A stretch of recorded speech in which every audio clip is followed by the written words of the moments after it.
Okay, hi students. Today we're going to check the grammar section for level 4. So let me share my screen with you, okay? So, hold on.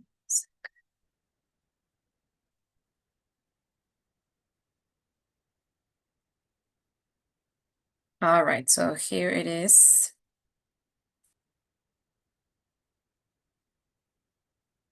Okay, so welcome to this grammar workshop. The first thing that we're going to see is the review of the simple and continuous tenses.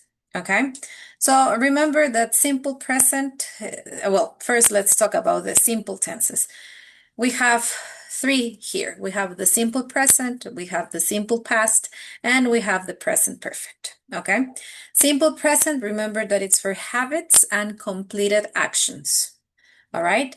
The simple past is for completed past actions. Okay. And the present perfect is for past experiences with no specific time given. So something we did, a result of something, how many times we did something in the past, that's what we use the present perfect for. So there's no specific time. I'm just going to say, okay, um, I have been to Europe twice. Okay. I'm just telling you how many times I did something, but I'm not telling you exactly when I did this thing. Okay. So those are the simple tenses. Now we also have the continuous tenses. I have always said that whenever you hear the word continuous, that means that the verb is going to have ing at the end. So in this case, we have present continuous, that it's to talk about actions in progress, the moment of speaking. So right now, remember, we can also use this one to talk about the future, but we will have to add time expression so we can show it's about the future. Okay. We also, for example, I am teaching grammar right now. That's what I'm doing. Okay. We also have the past continuous, that the past continuous is for actions in progress in the past. Okay, something that was in progress or that they were developing in a period of time in the past. For example, I was hiking up the mountain when it started to rain. I was talking to my sister when my mom called. That's the past continuous. And we also have another one that it's the present perfect continuous. So the present perfect continuous is for actions that it started at some time in the past, but they're still in progress in the present. All right. So for this, we're going to use the structure of have has plus been plus the verb with ing. All of these continuous tenses have the verb, or we use the verb with ing. For example, I have been waiting here for hours. Okay.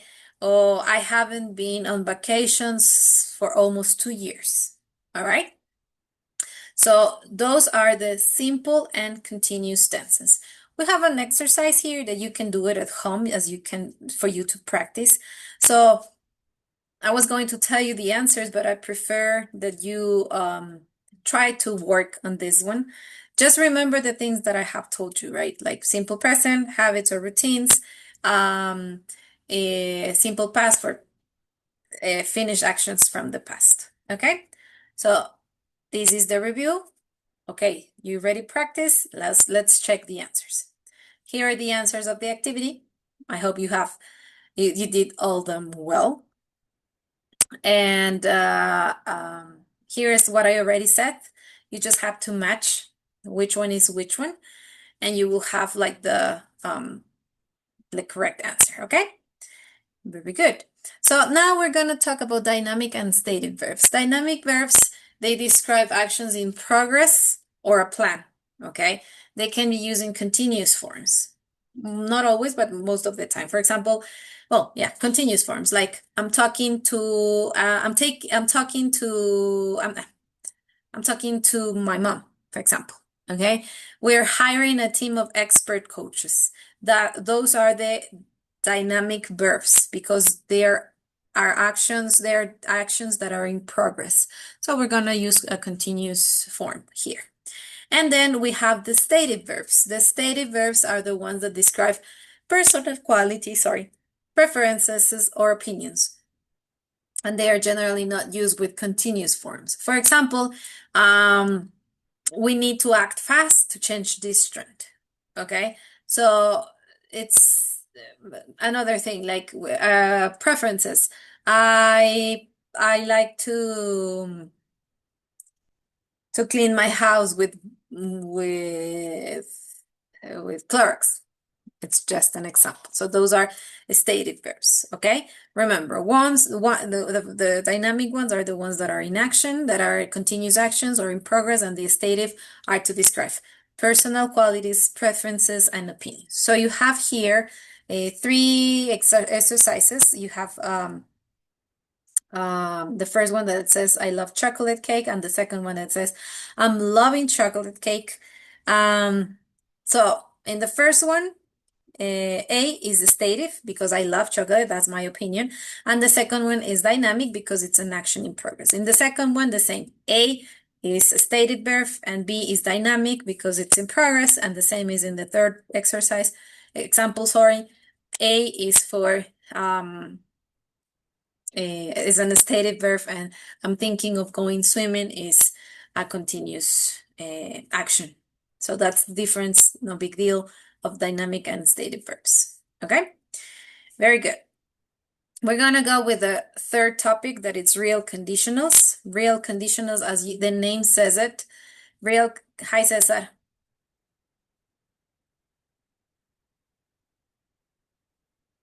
Can you hear me, Cesar? Hello. Hi, how are you? ¿Qué pasó?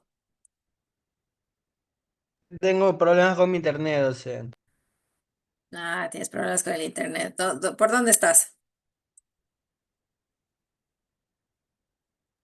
Grammar, dice, real condición. Ajá. ¿Puedes prenderte la cámara, por favor? Ya, un momento. Ya.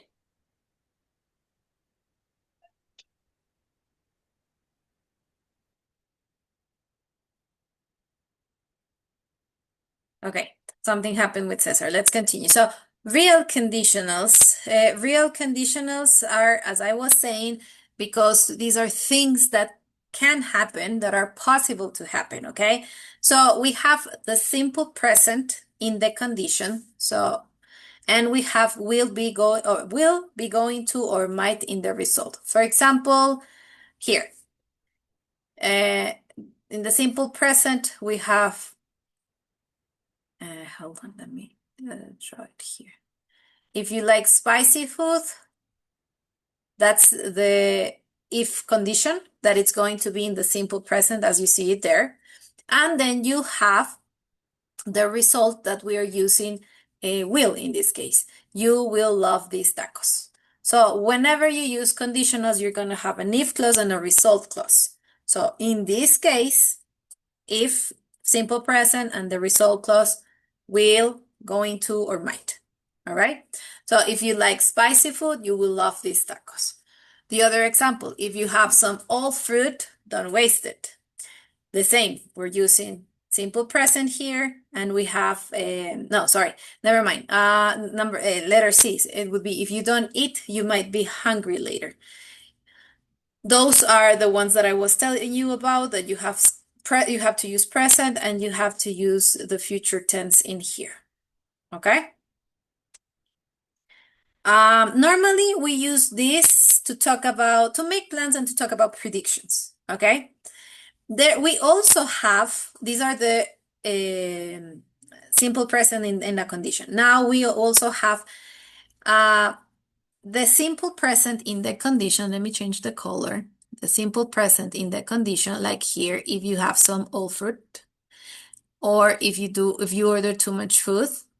And we can have in the result, we can have maybe an imperative verb like this one. Look, we have an imperative verb.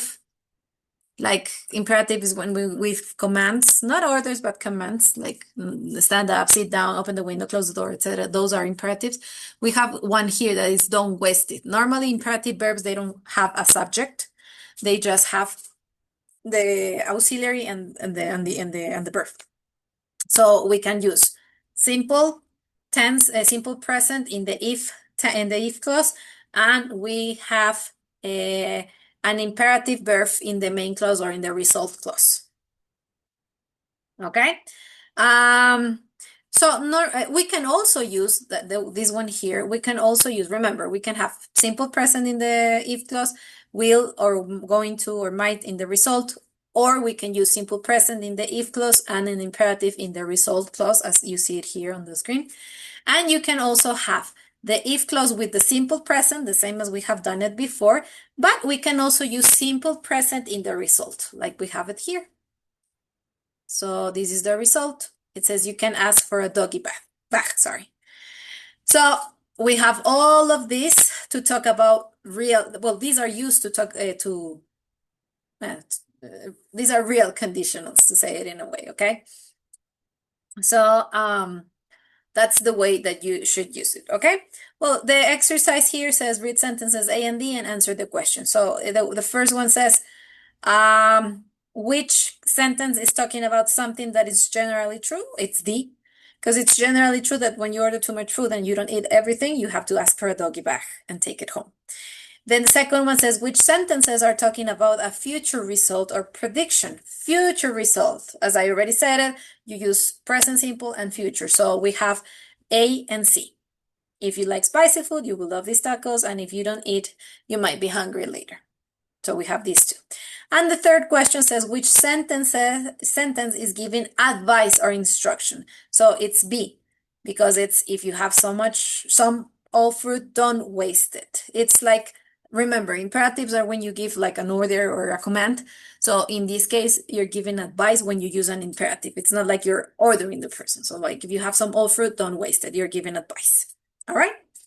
These are the real conditionals. As I said it before, these are real conditionals because they could happen. We will later see unreal conditionals, and those are the ones that a possibility of them happening it's really low. So that's the difference, okay? Let's go with the next topic. We have clauses with after, until, and when. So when we want to talk about a sequence of events in the future, we use in the time clause, we use after, until, of when, and when. So after, until, and when. We use the simple present in the time clause, and we keep the main clause in the future tense. So remember, we're going to use two tenses. Simple present in the time clause. That means wherever you use when, after, and when. And you will have to use the future tense in the result, to say it in a way. So, for example, we have here this one that says, hold on. After you, the rice for 8 minutes, eat, ready. Okay? So which one do you think is the response, the answer of this one? Remember, in the time clause, we use simple present. This is the time clause, after, right? So the correct answer is after you boil the rice for 8 minutes, it, now we use future. Which one is future? Yes, will. Okay, so it will be ready. Okay, remember, future and simple present.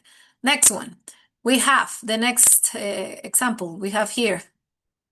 Hold on, let me change the color so you can see it. You to wait another few minutes. We don't have a time here, right? Until the fish and vegetables cook. So the first one, we don't have a time. We don't have that time there. So we have, you will have to wait another few minutes until the fish is, and the fish and vegetables are cooked. So if you see here, check, we have until. So there we go. We have the time clause. That's the time clause. And the same on the third one. Your family, what? In love with this dish when they? So pay attention. We have when here.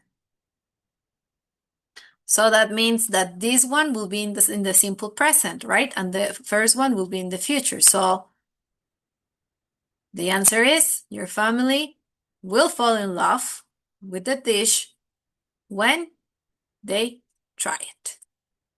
Okay? So remember, whenever you have the time, when there's the time clause, that means if I have after, until, and when in the clause, I'm going to use the simple present. And then for the result, I'm going to use the future. Okay? Very good. Those are the clauses with after, until, and when. Next topic. We have to and enough. We use to and not enough to say that something is unacceptable, okay? We have different ways of using to and enough. So as I was saying, if you use to and not enough, not enough, listen. It is to say that something is unacceptable, all right? If you use not to and enough, it is to say that something is acceptable. For example, the new windows aren't too bad. So that's acceptable. It's not perfect, but it's acceptable. Okay. Another example. Now there's enough space for a bigger couch. There's enough space, so it's acceptable. It's enough space. All right. When we have phrases with to and enough that are normally these are followed by an infinitive verb. Okay. An infinitive verb, what does it mean? To plus the base form of the verb. Yes. So it was too empty to live in. Obviously, after to, you were going to have the verb. There weren't enough things in the room to look at. It's like you're giving the reason why there's not enough or there's enough or two. All right. The word enough goes after an adjective, but before a count noun. So, for example, the house was nice enough to live in, but there weren't enough windows. So, after the adjective, after an adjective, but before a count noun, before the count noun. The word enough usually goes before a noun count, but if the count noun is referring to something general, enough can sometimes go after it. So the example is there's enough space for a bigger couch. Okay. But remember, it should go before the noun count. But there may be some exceptions and we can put it after the count noun. For example, there is time enough to decide later. Time enough to decide later, after time. Okay? So these are the uses of to and enough. And we have an exercise here that we can practice, that we can do it. So we can practice it. On weekdays, I spent, what would the answer would be? Too much time sitting down. I don't have, we cannot use to, right? Doesn't sound well. So enough time to exercise. And I am usually too tired after a long day at work. Luckily, on the weekends, it's not too bad. I have enough time for everything. Exercise, family, friends, and fun. And that is good. Enough for me. Very good. Okay? So whenever you want to talk about something, things that you do, activities that you do during the week, you can use to, not to, enough, and not enough. And the order that I mentioned it before, so you can use them correctly. And in the structure, you have to use the order that I told you before. All right? Good. It's not a big deal about to and enough. So let's go with the next topic. Models of speculation. So whenever we see something like we see an accident or we see the ambulance, the policeman, etc., we want to speculate, right? We want to say, oh, maybe this happened, o el vecino hizo esto, o quizás el vecino está enfermo, quizás el vecino está en problemas, things like that. Those are speculations, right? So the same, we want to speculate in English. For this, we're gonna use different models as you see here. Oops, sorry, I haven't erased all the drawings that I did before. My bad. Okay, I'm gonna draw again. So we have this must, could, can't, and we also have these others that I'm going to write them right here. So we have must, okay, hold on. Must not, that's another option. We have may, we have might, and the can't is there, and could is there. Okay, we also have these others. May, might. Okay, those are all. So these ones must you use when let's say you're 100% sure about something. So you say, okay, yes, my neighbor must be sick because I know that it's true. Maybe because they have told me things before or because I saw something. So that's why he called the police or the ambulance. All right. So must is when you are sure about something. You also use must not or can't when you are sure that something is not possible. So if I know that my neighbor is not sick, I can say he must not be sick. But some family member might be. Okay? So remember, must when you're sure something is possible, must not and can't.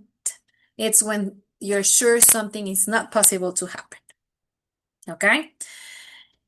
You use could, may, and might, like the ones you have there, when you're not sure, when you're speculating, but you're not sure, you're just guessing, you're like thinking, okay, yeah, probably this is the thing. So we're going to use those. For example, my neighbor may be sick. My neighbor might need some help. Or it could be a mistake. We're speculating, but we're not sure about what we're saying. So we're going to use these three: could, may, and might. Okay? So taking into account what I have said, let's do the exercise. We're going to match the sentences with what we think it's true or not. So the first one says, this store must sell sports merchandise. So according to the picture, is the speaker right? Is he sure or is he speculating? So yeah, we can see in the picture that there are some sporting clothes, right? So yeah, the speaker is sure that this is true. So that's why the speaker is using must, right? The second one says, it could be a general sports store. It could be. So the options that we have, because we have already used this one, we already used B, is the speaker is not sure this is true or the speaker is sure this is not true. So if the speaker says could be, means he's not sure. So this one is the speaker is not sure this is true. Number 2 is A. All right. And the last one says those can't be formal clothes. This is a sports store, sorry. So the person, we can see in the picture that they only have the sport like balls and everything that's related to sports. So that can't be for us a formal clothes store, right? So the speaker is sure this is not true. Remember, so you have 3 options. You are sure about that something is not possible.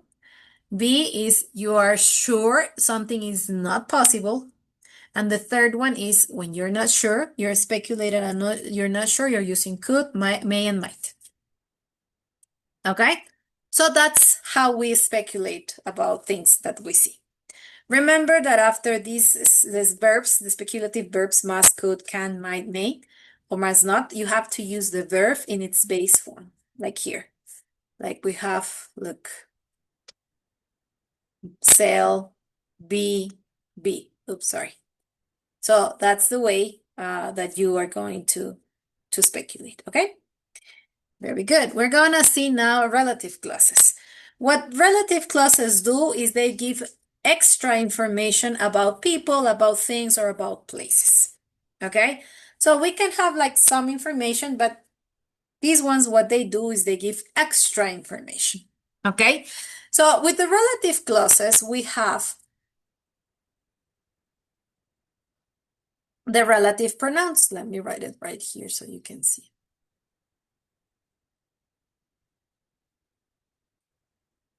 You have the relative pronouns. So we have 4 different relative pronouns. We have who, we have, no, let me, hold on. We have which, we have that, and we have where. Okay? So those are the 4 relative pronouns. So we want to distinguish them and we want to know which ones to use when or with what. So whenever we use who, we use for people. Only for people. We're gonna write people. Okay? Which we're gonna use with what do you think we use? With an object. Okay? That this one is a nice one because you can use it if you're not sure, like, okay, if is it a person or is it a thing? So I can use it with both, with people or with things. All right. And where we use it to talk about places. Right? We use it to talk about places. So those are the relative pronouns that we can use to add them to the sentences so the sentence is correct. Okay? All right. So let's check.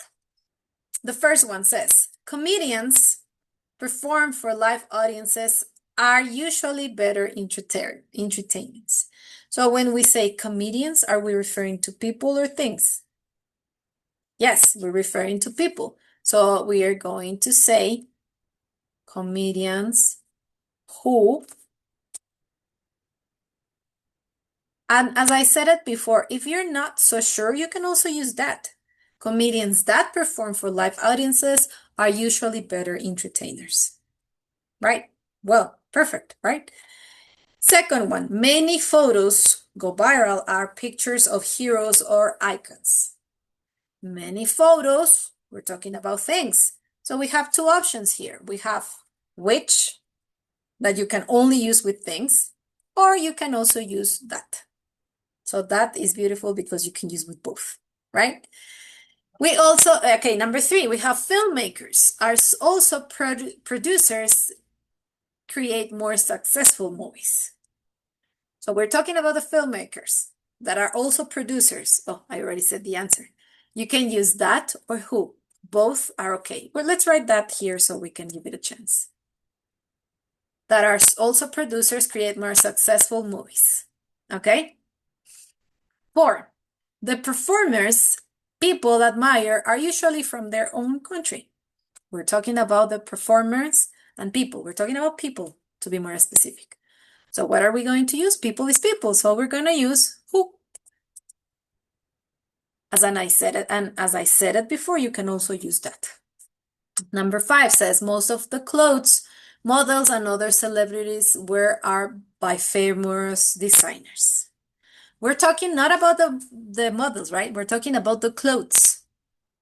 So we're talking about things. We're going to use which or that. Both are okay. Okay? Which models and other celebrities wear are by famous designers. So remember, relative clauses, they give extra information about what we're talking about. So for example, in the first one says comedians who perform for live audiences, that's the extra information. This one. In this sentence. In the second one, many photos which go viral, well, obviously we have to include the relative pronouns. Filmmakers that are also producers, extra information. Because if we just read the sentence like filmmakers create more successful movies, it's understood, right? But I'm just giving extra information there. The same with number 4, the performers who people admire is the extra information, are usually from their own country. 5, most of the clothes which models and other celebrities wear, sorry, let me erase that one.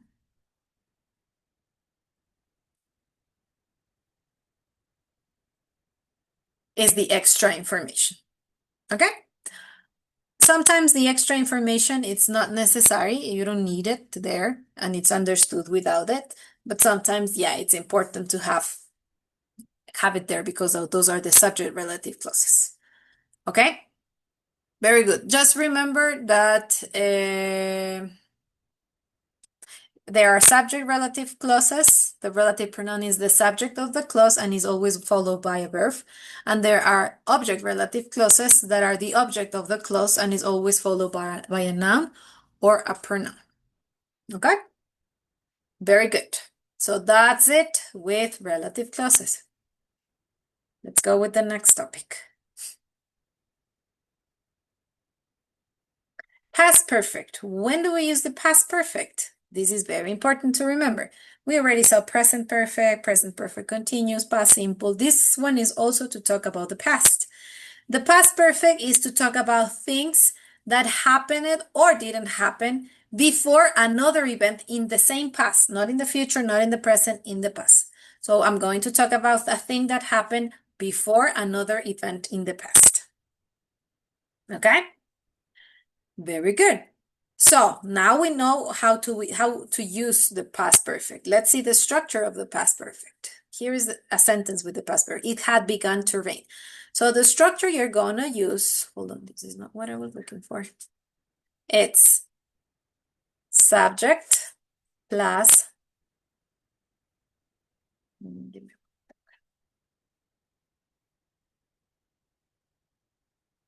see, so it's clear. All right, so the structure we're gonna use is subject plus had plus the verb in past participle. Participle, hold on. All right, subject plus had plus the verb in past participle. Okay, so that's what we have. That's the structure that we have to use for the past perfect. Remember, had and the past participle of the verb. That's what we're going to use here. Very good.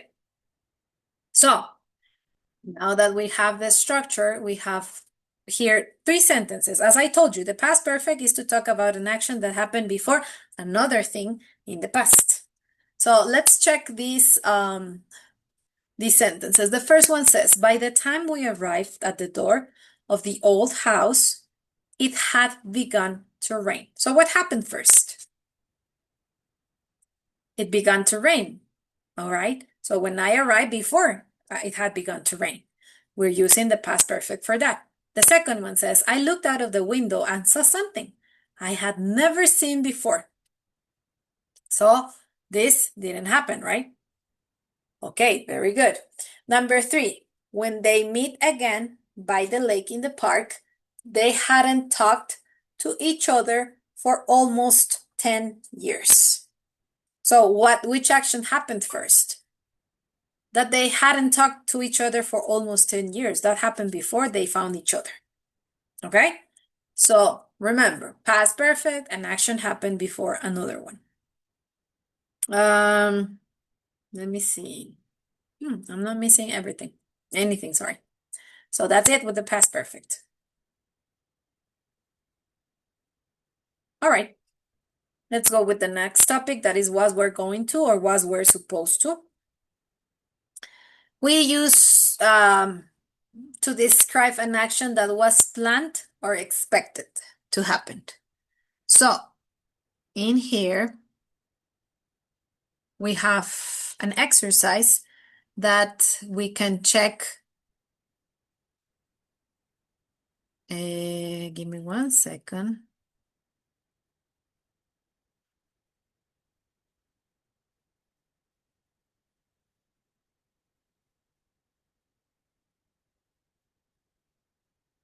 Okay, very good.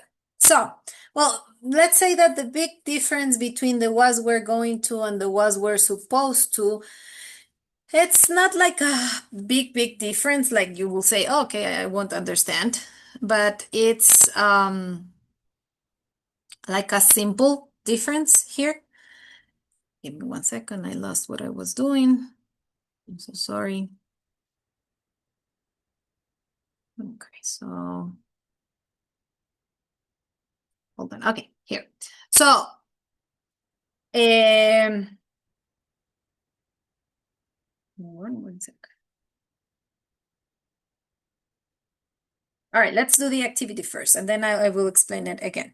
Okay, so We have the man's story. This is a story, and we're going to see if we have to use was we're not going to or was we're supposed to. So the first one says, Leo had great plans for tonight. He and his friends were going to get together to celebrate his promotions. We're going to pay attention to what we're doing because I'm going to explain the difference here, okay? We're going to get together to celebrate his promotion. They were supposed to finish work at the usual time and meet at this fancy restaurant at 7. Leo had it all planned. He was working from home. Leo was going to take a 6 o'clock train to the city and then a taxi to the restaurant. But of course, no plans are perfect. 5 minutes before, he was supposed to leave for the station. His boss called. He wasn't going to answer the phone, but he did. Big mistake. Okay, so like if you saw here in the exercise that we did, the big difference here is that was we're going to is that I planned something, but maybe I changed my mind or life got in another way and it couldn't happen as I imagined it was going to happen. So that's why in the first one we used we're going to. Leo had great plans for tonight. He and his friends were going to get together. That's what they planned to do. Okay. And then was we're supposed to is like I had the obligation to do something or others expected me to do something. So that's why in the second was they were supposed to finish work at the usual time and meet at this place. So his friends were expecting him to do that. We can say that maybe it was his obligation to do that. Okay, so that's the big difference between was we're going to and was we're supposed to. That the one is something you planned, but something happened and it changed. And we're supposed to, it's like I had the obligation to do something, but it didn't happen. Okay, so that's the big difference. So these are both are for things that we plan an action or expected an action, but it didn't happen. Very good.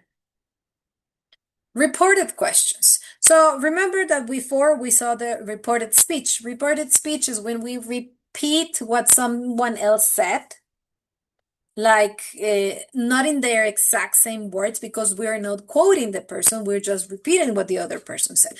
So remember, whenever you repeat or report something, you have to change the time on when it was said to what you're saying. So most of the time, not most of the time, always, for example, you change from simple present to past simple, from past simple to past perfect, from present perfect to past perfect, from present perfect continuous to past perfect continuous. So you change from the original tense you receive, whatever you listen, you change it to the negative, not the negative, sorry, to the past structure, to the past form. Most of the time, you are going to say, when you're doing reported statements, you're going to say, Maria told me, Juan said, Maria explained, Juan told me, like Juan said. We can use said, told, me, informed. You can use any verb that you want, okay? Just to acknowledge what the other person did. Tell me, told, inform, etc. And then you report whatever the person said it. Like Juan said he was going to eat lunch with his mom. Okay, obviously I'm gonna have to change the pronoun also because now I'm talking about him.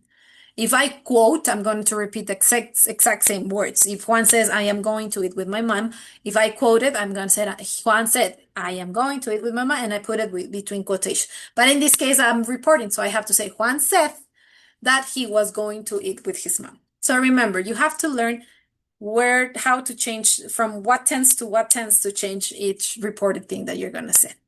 The same is with reported questions. You have reported questions. The verb tense changes in the same way as reported statements, as I said it before. Something that I forgot that it's very, very important to remember is that when you report something, you use the statement word in a reported question, no question word order. That means you're not, in the case of reported statements, it's easy because you're going to use the same structure of the affirmative sentence. But in questions, you're going to use the structure of affirmatives. Even though it's a question, you're going to use the structure of an affirmative one. So let's check here. It says, what do you usually click on when you're looking at social media? So what's the answer of this?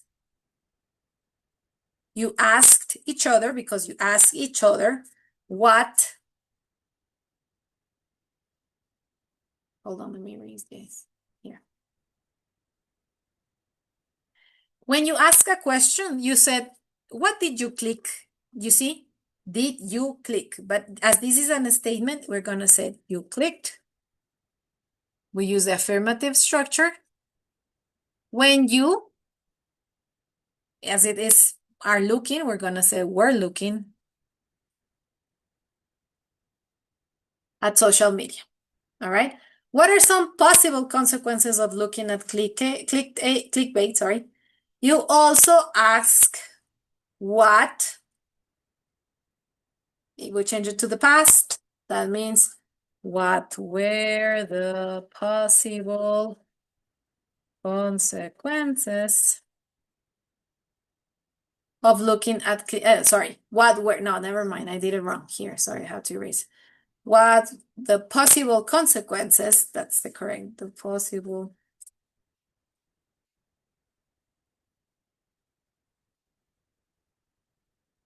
of looking at clickbait were the same. We changed the structure to a statement.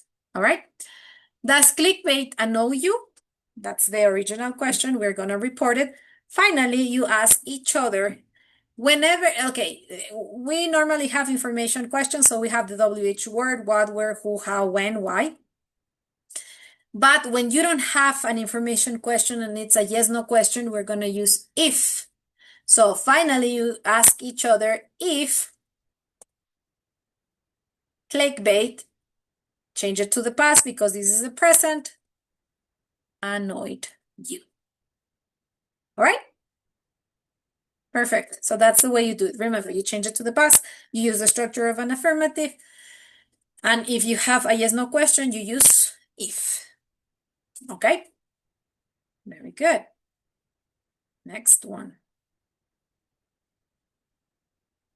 Now we're going to go with present and real conditionals. Remember that we saw real conditionals?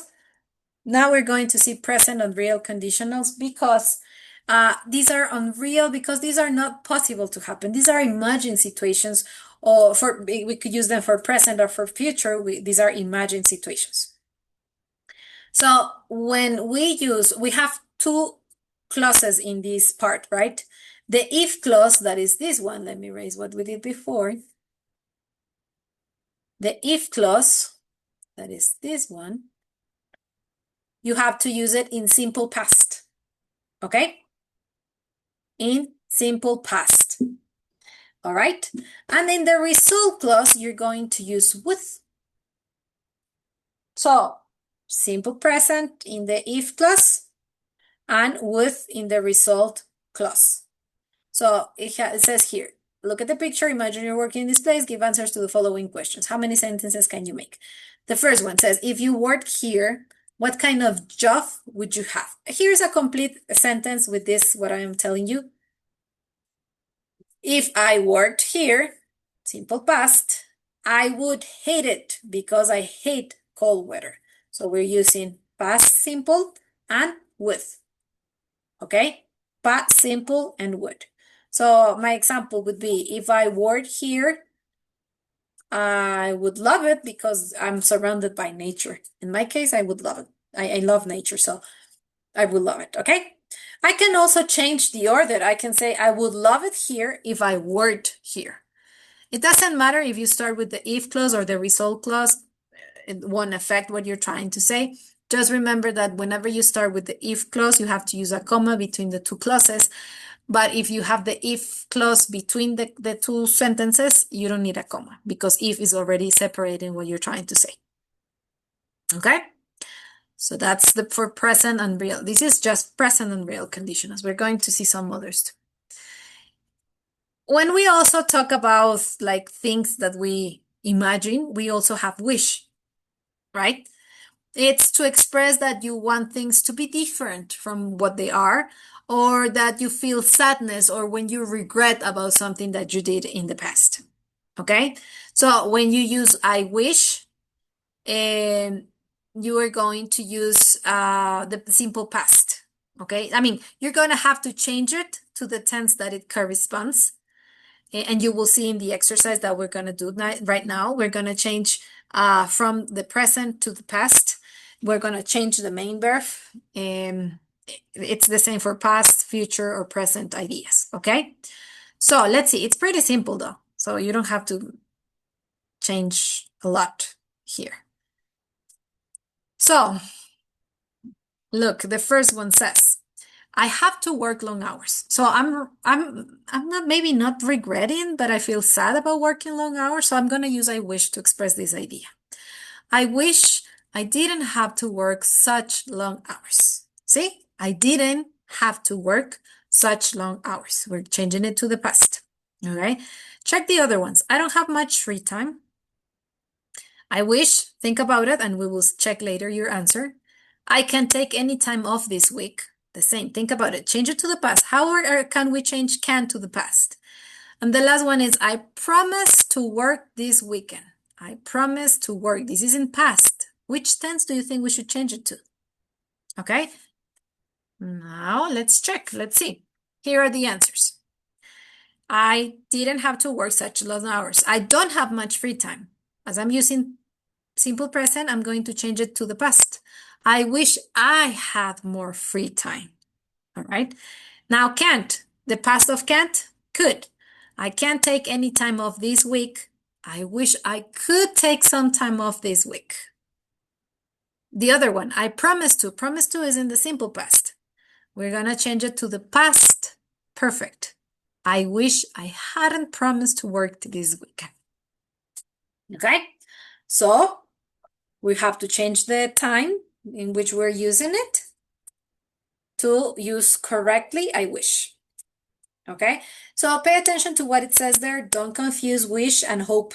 Use hope to talk about something you want to happen in the future, and use wish to talk about the situation you cannot change. Hope is something you want it to be or to happen in the future. Like, I hope you'll be there on Saturday. So that it's something that it's possible to happen. Instead of that, we use wish when we talk about something that we cannot change. I wish you could come home on Saturday, but I know you have to work. So we cannot change that situation. Okay? That person cannot make it, so we're not going to force it.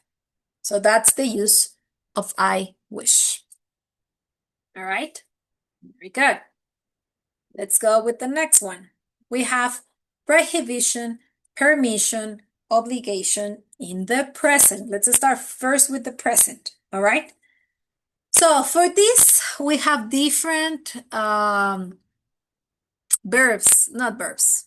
Let's say auxiliaries that we're going to use to express all of these prohibition, permission, and obligation. So let me tell you each of them. To express prohibition, you use may not be allowed to, or not be supposed to, and then you use the verb. For example, the rules say you may not restart the game. You may not, and then the verb in its base form. You're not allowed to stop the car. You're not supposed to drive backwards. Remember, these are for prohibition. To express permission, you're going to permit someone to do something. You're going to use may and allow to. And after that, the verb. For example, may I drive on the sides? You are allowed to leave the truck, sorry. Okay, so these two are for permission. To express obligation, you're gonna use be required to, be supposed to. Okay? Be required to is stronger than be supposed to. Be required, it's like se requiere. So it's like not mandatory, but stronger, as I said it, to be supposed to. For example, players are required to read the terms and conditions. What am I supposed to do? All right, so see, stronger, required to. And should you use to express permission or obligation. It depends on the context that you are using it. It has the meaning it's not a good idea to, or it's not okay to. For example, the back door is usually unlocked, so you should just go in that way. It's okay with us. Okay, you're receiving permission. Should I read the rules first? It's obligation, it's an obligation. So taking into account what I have told you, the uses of each of these words, we're gonna complete this activity. I'm gonna give you some, you can pause the video and then try to do it on your own, and then I'm gonna show you the answers. Okay, so think about it, read them, and we will check the answers right now. So here are the answers. You may or must not eat or drink here. Sorry, I changed it, my bad. Here. You're not allowed or supposed to, okay? So remember, sentence 1, prohibition. We have obligation and we have permission according to what I already said. Okay, you must not eat or drink here. You're not allowed, supposed to eat or drink here. You may or can, we're given permission. You're allowed to, we're given permission. What I already mentioned before, you must, should, have to, need to, require, and supposed to. It's because you are giving, it's like an obligation. We're using it for an obligation. And should, for the same, should is also for obligation. So this is for the present, all right? Now we also have prohibition, permission, and obligation in the past. So it's the same. The only thing that we're going to use the verbs in the past. For example, to express prohibition in the past, we're going to use couldn't and was, were not allowed to. For example, men were not allowed to grow beards unless they pay a tax. Okay? You couldn't drive your car on the road unless there was someone walking in front of you. Prohibition. Remember, couldn't, was, were not allowed to. To talk about permission, to give permission, we use could, was, were allowed to, and a verb. So, for example, men were allowed to grow a beard only if they pay a tax.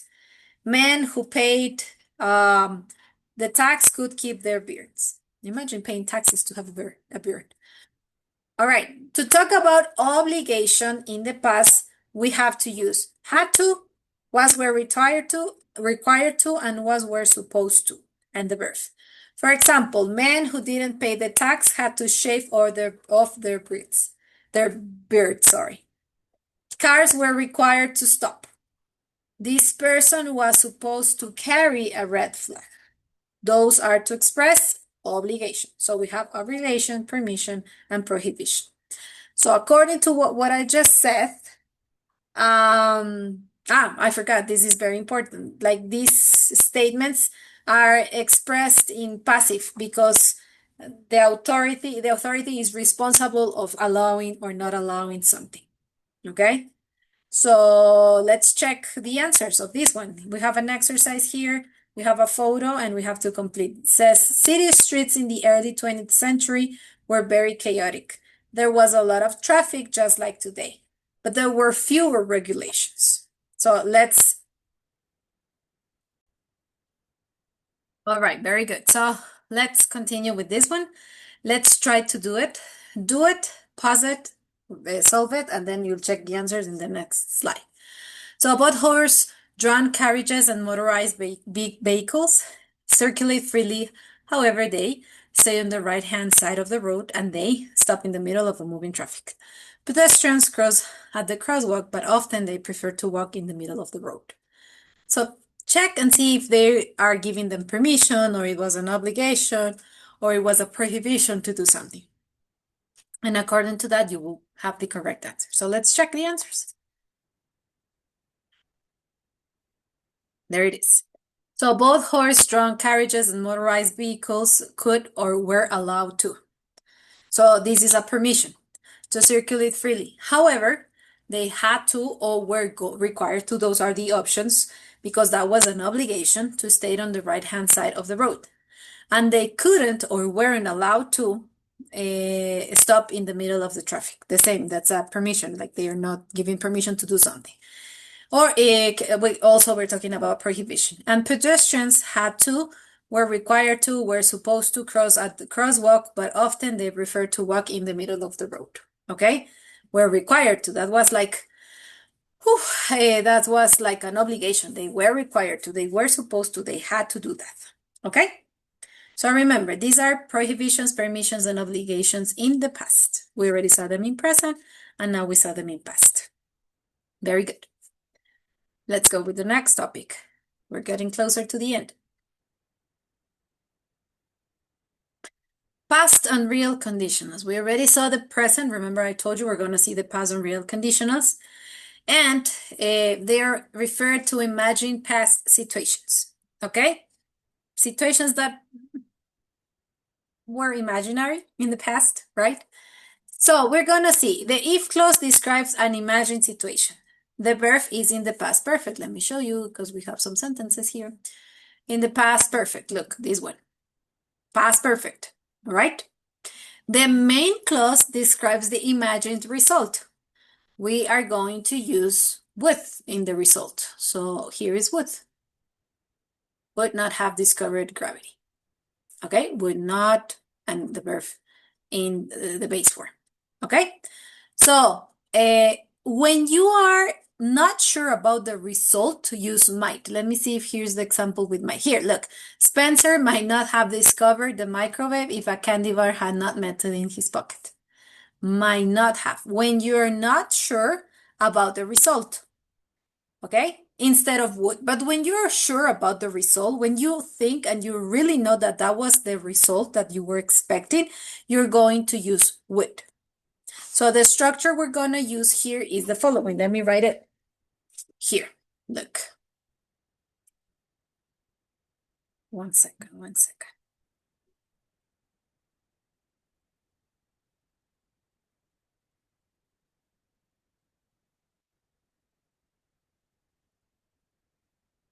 Here's the structure that you would have to use. Oops, this is not the one, sorry. I didn't copy what I was supposed to copy. No. Well, let me tell you the structure because I cannot write it down. If plus the past perfect in the if clause, and would and might, remember, might if you're not sure, would if you're sure about something, in the resolve clause, or in the main clause, let's say it in a way. Okay? So that's the way that we're gonna do this, we're gonna use. So we have here some sentences. We are talking about events that happened or didn't happen. What is the difference between would and might? We already said the difference. So let's read the examples. If Newton hadn't been under an apple tree, he would not have discovered gravity.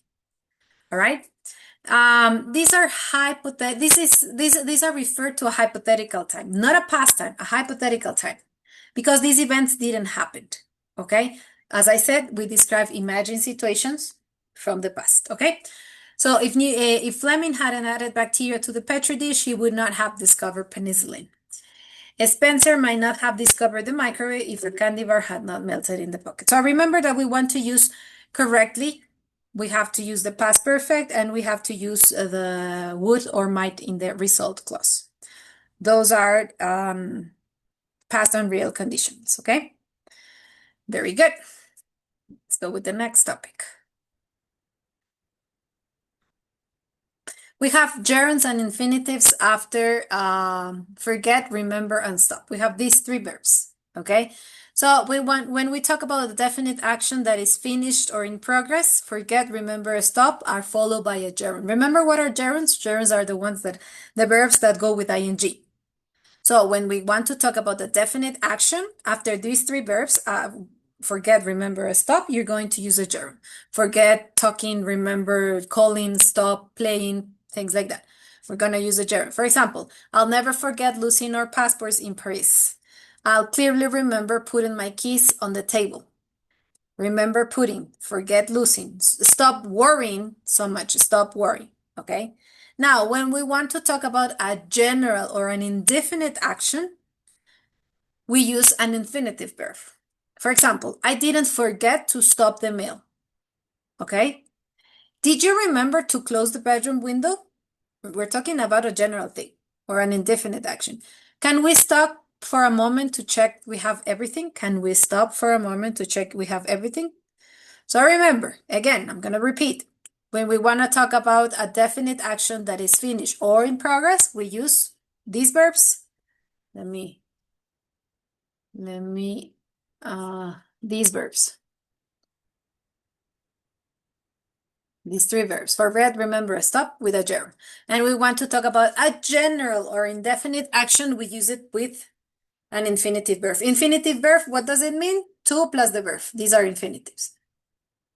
All the ones that I'm going to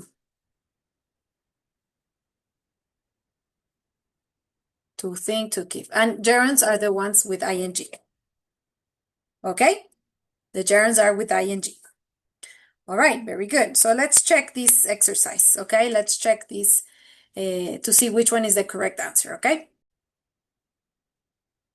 So here we have the first one. I'm gonna read all the sentences and then you choose the correct answer.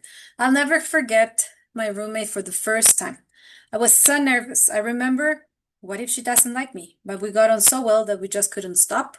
So let's check the first one. Which one is the first one? I'll never forget meeting my roommate. It's an action in progress, okay? I remember thinking, action in progress. But we got on so well that we just couldn't stop talking. That was an action in progress. So that's why we use the gerund, ing. Now she's my best friend. She always helps me remember to hand things in my assignments on time to hand because it is general action. She never forgets to buy the same, the groceries, or to keep the kitchen clean. If I stop thinking, no, I stop to think about it, she's pretty much a perfect roommate. Okay?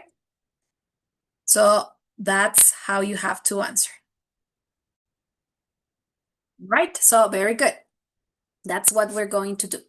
Okay, those are just gerunds and infinitives with this one. The other topic we're gonna see, it's adding emphasis. How do you add emphasis to what you're saying? Well, you're gonna use these expressions that are right here. Oh, I always forget to erase what I draw, sorry. These ones. The ones that I am going to, like, they're inside the square. So what I love or what I like, but what I love is more it emphasizes more is the light. The thing I love in this photo is the light. That's the way you're gonna emphasize. So the structure that you're gonna use is the one that we have here. Obviously, you will have to change it to what you are supposed to change it. So the structure is what I plus the verb. The thing I plus the verb. And then you explain what is the thing you love or the thing that you love is this one, okay? So I love this photo because of the light, sorry. What I love in this photo is the light. I am emphasizing. I'm just not saying I love the photo because of the light. No, what I love in this photo is the light. The second one says, I really like that beach. It was the feeling of being on vacation. I really like that beach. It was the feeling of being on vacation. So how are we going to emphasize this one? We have two options. We can use what I love or the thing that I love. So this is how we're going to say it, okay? The thing that I really like of that beach was the feeling of being on vacation, okay? Was the feeling of being on vacation. Or you can also say the thing that I like about the beach was the feeling of being on vacation. The second one says, I really like that beach. No, sorry, we already did. Number 3, I love the beach restaurant because the food was really fresh. Let's see how can you do it. And the fourth one is, I remember that the people at that place were really friendly. So let's check the answers. I'm not going to say it, but I'm just going to show you. The thing I love about the beach restaurant was the really fresh food. Or what I loved about the beach restaurant was the really fresh food. All right? The thing I remember about the people at the place is that they were really friendly. What I remember about the people at the place is that they were really friendly. Okay? So that's how we have to do it. That's how you're going to emphasize to what you're saying. So add that to whatever you're saying and you will see that it will be perfect. And the last thing that we're going to see is substitution and referencing. In English, it's very common that to avoid repeating. Okay, it's not good when you repeat and repeat things. So that's why we have substitutions and referencing. So we can use one or once when you refer to a pronoun and you already know what pronoun you're talking about. Okay, so to avoid repeating a count noun, we can use one or once, right? To avoid repeating a verb or the verb phrase, we can use the auxiliary verb for that tense. So instead of saying study, study, we're going to use the auxiliary. That if it is simple present, we're going to use do or does. If it is past, we're going to use did.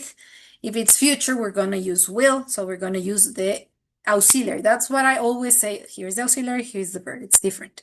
And to refer to a noun or noun phrase, we can use it or them. That's the noun. It or them. We're going to see that in the example. And or for specific things, and this or that for whole ideas. Okay? So here we have an example. Let's say we want to avoid the nouns. Returning to this place brings back memories of school. Especially, we're talking about, when it says the ones, what does it refer to? Memories, right? Because we're talking about that. So for me not to say, especially the memories of my graduation, to avoid repeating that, we're going to use once, okay?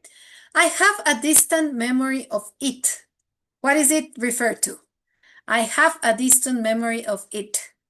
Like the graduation day. We're talking about graduation, so that's what it refers to. I recall I was really excited, but it's kind of vague. This always happens to me when I look back on my old school days. What is this? What does this refer to? To that when we recall, it's kind of vague. So to the whole thing. All right? We refer to a verb or the verb tense. Okay? Do you have similar memories about your school?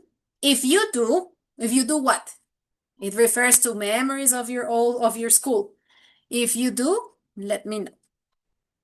So it's very important to use substitution and referencing in English because people don't like that. That's why you have to do it like that. And that's it, guys. Thank you very much. It was very nice trying to teach you about this grammar from this level. So thank you very much again and have a great day.